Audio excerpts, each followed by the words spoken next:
ఎలా ఉండబోతుంది అనుకుంటారు? 5 సంవత్సరాలు ఎలాంటి అభివృద్ధి రావాలనుకుంటున్నారు? ఎలాంటి అభివృద్ధి జరిగిద్ది అనుకుంటున్నారు? ఓకే, అందరికీ నమస్కారం. నేను Konathala Ratnakumari, state vice president, TDP women cell. యాక్చువల్గా ఏంటంటే ఇక్కడ ఓ బ్రహ్మరథం అన్నమాట. అశేష జనావాహినితో ఇక్కడ చంద్రబాబు నాయుడు గారి ప్రమాణ స్వీకారమా లేదా ఒక వైకుంఠంలో ఉన్న మహారథం అన్నట్టుగా అనిపిస్తుంది. ప్రజలందరూ కూడా లక్షల మంది, వీళ్ళు ఎంతవరకు మేము ఎక్స్పెక్ట్ చేసామో దానికి ఇంకా అనంతమైన జనం. ప్రతి కుటుంబం నుంచి కూడా ఒక జన సైనికులే కాకుండా అలాగే టీడీపీ నాయకులు, మహిళామ్మ తల్లులు అందరూ కూడా ప్రతి ఒక్కరు కూడా ఇది నా ఇంట్లో పండగ జరుగుతుంది. ఈరోజు చంద్రబాబు నాయుడు గారు 4వసారి ముఖ్యమంత్రిగా ప్రమాణ స్వీకారం చేస్తున్నారంటే ఇది ఆంధ్ర రాష్ట్ర ప్రజలు పెట్టుకున్న అదృష్టం. ఇది ఇప్పుడు ఎన్టీ రామారావు గారు పెట్టిన ఈ పసుపు జెండాను ఏ ముహూర్తాన్ని అయితే పెట్టాడో మహానాయకుడు, ఈ రోజున అందరూ కూడా అదే ఆనందంతో ఉబ్బి తబ్బైపోయి ఈ రోజున వచ్చారు. 5 సంవత్సరాలు కసితోటి ఉన్నారు, కక్షతోటి ఉన్నారు. ఆంధ్ర ప్రజలందరూ కూడా ఎంత త్వరగా ఈ జగన్ గద్దె దించి మన టీడీపీ జెండాను ఎగరేద్దాము. ఈరోజు ప్రమాణ స్వీకారం. చంద్రబాబు నాయుడు గారు మళ్ళీ ముఖ్యమంత్రిగానే అసెంబ్లీలో అడుగు పెడతానని చెప్పారు. ఆ రోజులు వచ్చాయి కాబట్టి ప్రజలందరూ కూడా ఆనందోత్సవాలతో ఈరోజు పండగ జరుగుతున్నది. ఇక్కడ పండగ వాతావరణం జరుగుతుంది. 164 సీట్లు కూటమికి వస్తాయని మీరు అనుకున్నారా? అది మేము 164 175 అన్నది కూడా మా బాబు గారు కూడా ఎవరికి ఏమీ చెప్పలేదు, మేమెవరం కూడా అనలేదు, అంచనా కూడా వేసుకోలేదు. ఎందుకంటే ప్రజలే నిర్ణయిస్తారు. ప్రజలే 5 సంవత్సరాలు భరించారు ఒక మహా సైకోని. అంటే ఈ కిమ్ము కంటే దారుణమైన కిమ్ము మనం తీసుకున్న ఆంధ్రాలో ఉన్న కిమ్ముని మనం పారద్రోలాలని ప్రజలే న్యాయ తీర్పిస్తారని మేము ఇన్ని సీట్ల ఇన్ని అనేసి కూడా ఎక్కడ కూడా లెక్కలో లేదు. మా అధినాయకుడు చంద్రబాబు నాయుడు గారు ఒక లెక్క కూడా చెప్పలేదు. ఇక్కడ కిమ్ము పాలన నుంచి ప్రజలు విముక్తి అవ్వాలని చెప్పి వాళ్ళే కసితోటి వేశారు.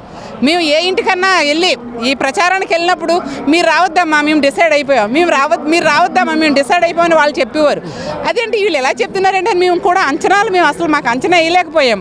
కానీ ప్రజా తీర్పును ఎవడో కూడా మార్చలేడు. అది ప్రపంచ చరిత్రలోనే లేదు. మేడం, ఎక్కడ ఏ సర్వే చూసినా కూడా వైసీపీ ఫేవర్డ్గా వచ్చాయి, కానీ టీడీపీకి ఫేవర్డ్గా వచ్చింది కొన్ని మాత్రమే, ఒక 5, 6 మాత్రమే వచ్చాయి. అనుకున్నారా అసలు ఈ అన్ఎక్స్పెక్టెడ్ టర్నింగ్ ఏంటి? ప్రజల్లో మార్పు ఎలా వచ్చింది? ఎస్, ఇది యాక్చువల్గా ఏంటంటే ఎక్కడికక్కడికి ప్రజలు భయాందోళనకు గురి చేశారు. సో ఏ పార్టీలు ఎవరు అనాలిసిస్లో వెళ్ళి ఎవరైనా సరే సర్వేలు చేసినా అన్ని సర్వేల్లో కూడా వాళ్ళు చెప్పవలసి వచ్చేది ఏంటంటే ఏమి చెప్పలేని పరిస్థితి.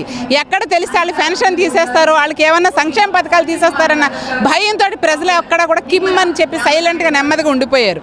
కానీ వాళ్ళు ఓటుతోటి బుద్ధి చెప్తామనే ఉద్దేశంతో ఇవి కొన్ని పెయిడ్ అనాలిసిస్ అన్నీ కూడా అలా రాంగ్ చెప్పారు. సో ప్రజలు ఇచ్చిన తీర్పునే మేము పరిగణలోకి తీసుకున్నాం. పథకాలు పెట్టడం ఎందుకు, వాటి పేరుతో ప్రజల్ని భయపెట్టడం ఎందుకు అని అంటారు? ప్రజా సంక్షేమం అంటే ప్రజల గురించి కొన్ని సంక్షేమ పథకాలు అంటూ కొంచెం వృద్ధాప్య పెన్షన్ అనగా కొందరికి మధ్య తరగతి కంటే కిందనున్న మన ప్రజల్ని కొంచెం మంచిగా వాళ్ళకి అట్టడుగు వర్గాలందరికీ కూడా వాళ్ళకి చేయూతనివ్వాలి, అందించి వాళ్ళని కూడా మంచిగా ఎదగటానికి ఒక దారి చూపించాలని మంచి ఉద్దేశంతో పెట్టిన మన ప్రజానాయకులు అప్పట్లోని సంక్షేమ పథకాలు.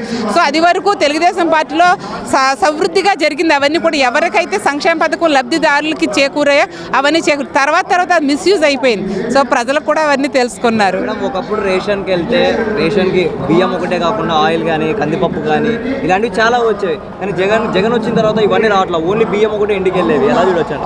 ఓకే, ఇప్పుడు యాక్చువల్గా ఏంటంటే కేంద్ర ప్రభుత్వం కేజీకి ₹1 మనకి బియ్యం చేకూరుస్తుంది. కానీ దానికి ఈ జగన్ వచ్చాక ₹33 దగ్గర ఖర్చు పెడుతున్నాడు.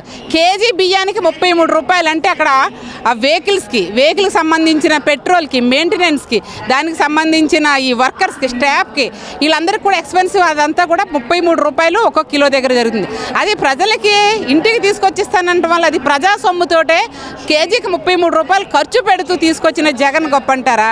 ఎక్కడైతే రేషన్ డీలర్స్ ఉన్నారో రేషన్ డిపో దగ్గరికి మనకి నచ్చిన టైంలో, మనకి ఏ టైంలో ఖాళీగా ఉంటుంది ఆ టైంలో వెళ్ళి అక్కడికి వెళ్ళి మనం తీసుకునేవాళ్ళం.